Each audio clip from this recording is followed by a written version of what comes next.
on my cousin, and this was after I arrived at his house, and you're really telling it to us, so show us.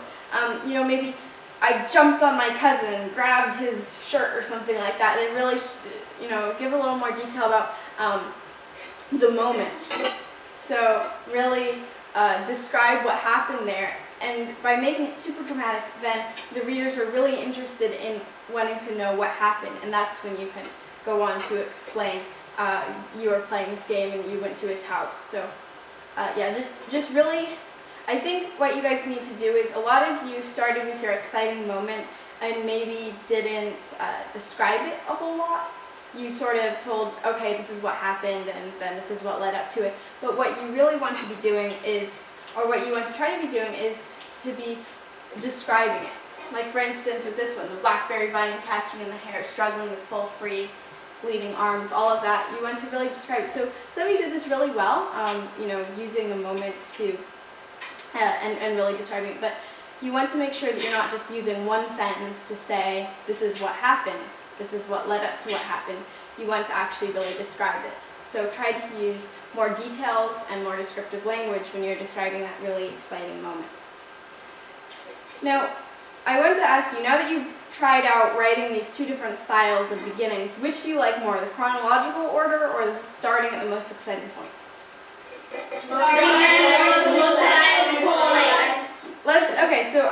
That sort of got muddled up there.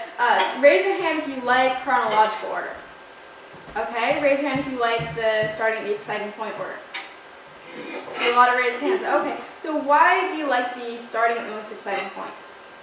Because the action comes and then you can backtrack to when it first started.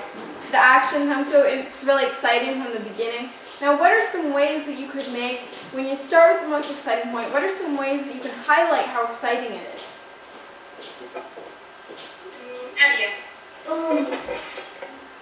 Use good vocabulary.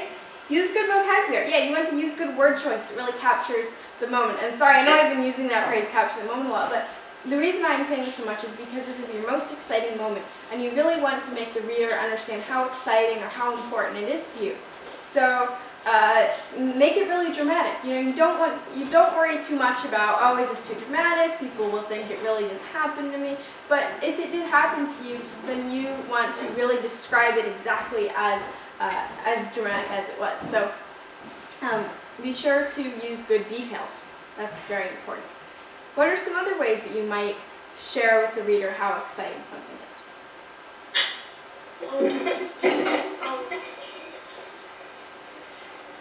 Use details about the story, about what's happening. Use details about what's happening. Very good. Do you guys remember from personal narrative number 1, day before yesterday, how we were talking about the ice cream and using descriptive details? And why did we use descriptive details with the ice cream and the 2 flavors of ice cream? To make the reader think what ice cream looked like and how it tasted. That was part of it, to help the reader get a visual image of it and imagine how it tasted. But what else? What else was part of the reason we wanted to do that? To make the reader think how much you like the different kinds of ice cream. Yeah, to make the reader understand how difficult the choice was, because they see, oh, well, if strawberry is so delicious and I really want it, but then if chocolate is so delicious and I really want it, then of course it's a hard choice. So by describing, then you help the reader understand how hard your choice was. And so with your guys' conflicts, what I want you to do is really make me understand why it was such a tough conflict or why it was so important to you. So, for instance, with jumping on your cousin, you say that you jump on your cousin, but you don't show me how you feel, or was there blood just coursing through your veins and you were super mad and you just couldn't believe that they would have said anything like that or done anything like that. So you want to really show how you feel and make sure that I understand, as a reader who's never been in your position before, make sure that I understand how important or how tough or whatever your conflict is. So like with the eggs, I might just wonder, well, what's the big deal about eggs getting messed up? So again, you want to make it dramatic and make me understand how disappointed or angry or however you felt. So, do you guys have any questions about writing your personal narrative?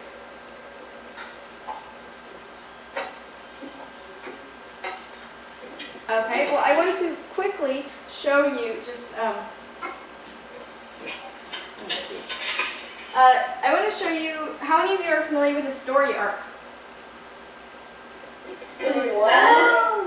Oh, a story arc, so like the kind of shape that a story takes as its outline. I should have actually shown this to you when I was talking about the chronological order, but I was basically, and I might not be drawing it quite right, but a story arc is, yeah, so you probably know what it is now. It's essentially, so this is your exposition, and that's where it's basically where you're telling your audience, well, this is who's who and this is what's happening, and then you have an incident that kind of sets the ball rolling. So maybe, for instance, when you start making cookies or when you wander into the woods, then that really starts it going upwards from there, getting more exciting. And then over here is your most exciting point, where it just reaches a really super exciting point, and then it would go downward from there, and it gets resolved, or your conflict would get resolved. Now, when you start your narrative at the most exciting point, then you're taking it from probably somewhere around here, this area, and then you would work your way backwards. You would say, well, this is what happened, this is where I am, this is how I got there. So the story arc, I should be doing this in different colors probably, but the story arc that you can take from your list by sort of imagining, so this is my introduction, this is my most exciting point, this is its resolution, then you know where to start your most exciting point and then work backwards. So, my tips for you guys, just here in your writing, a lot of you have been doing some really good work with details. Some of you might need to add more details to your introduction so that we get how tough the conflict is. But overall, really nice job. I see that a lot of you really understand the idea of chronological order versus starting at the most exciting point. And so if you have any questions for me, I'd be happy to take them. They don't necessarily have to be about personal narratives, but they can be.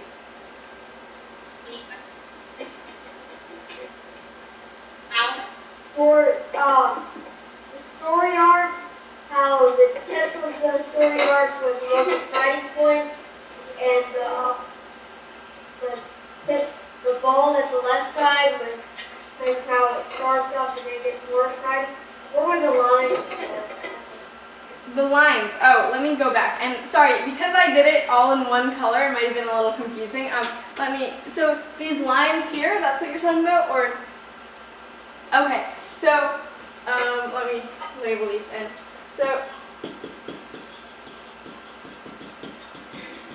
So this right here is the exposition, and that's basically a fancy way of saying the introductory part. And that's where you're talking about, oh, Doris Speetalk lives in Redmond, Washington State. She's 13 years old. Obviously not quite that boring, but the exposition is essentially where you're introducing your setting and your characters. Now, and then this is, yes, the inciting incident is what it's called. But you can basically just call it the point that starts off your conflict, or that starts the ball rolling. And then over here is, I believe it's called the denouement, which is like a French word for tying up. But that's hard for me to remember how to pronounce. So you can just think of it as the resolution or the ending portion. And honestly, I'm not entirely sure how to spell denouement, but just basically once, like for instance, if you have your story and the way that your conflict ends is that your parents give in and decide to buy you a video game, then that would be over here. It's your wrapping up point. So once your conflict or your story reaches the most exciting point and it starts going downhill, that's sort of where your conflict gets resolved. Any other questions? A person like just conflict in history and it was in, like Martin King was right before about this. Would this still be a personal narrative? I'm sorry? If somebody was dead like Martin Luther King and you wanted to write stories like him, would that still be a personal narrative? Very good question. So if you wanted to write about a person who's dead, like Martin Luther King, that would not be a personal narrative. it would be a, well, if you were writing like nonfiction about them, then it would be, it might be like a biography or sort of a report on them. If you were wanting to write a story about them, then it would be a fictional narrative. So the only way that it would be a personal narrative would be if you were writing a personal narrative about how you've been inspired by Martin Luther King. But if you were writing about Martin Luther King and not about yourself at all, then it would be either a fictional narrative, if it was a story, or a biography of some kind, or a report or a presentation if you were telling about his life. Very good question. Any others? Where did you first, like, what store did you first see your books in? I'm sorry? What store or where did you see your books? What was the first place you saw your books? What was the first place I saw my books? Well, actually, I was very lucky. I happened to, I was able to hold the first copy of my book in my hands, and I still have it actually. So, and that was really cool. Actually, we got to go to where it was printed and see the book and I got to hold it in my hands. So that was a really fun experience. And as far as where my books are sold, was that your question?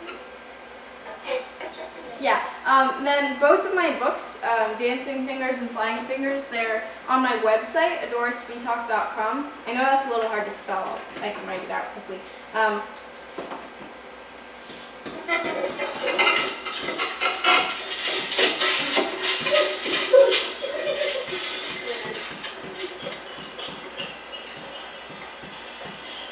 So just my name and added.com. And that has also, if you want to write to me or ask me any questions or learn more about any of the projects that I do and stuff, then you can go to my website and find out more. Great, so can I take any last questions?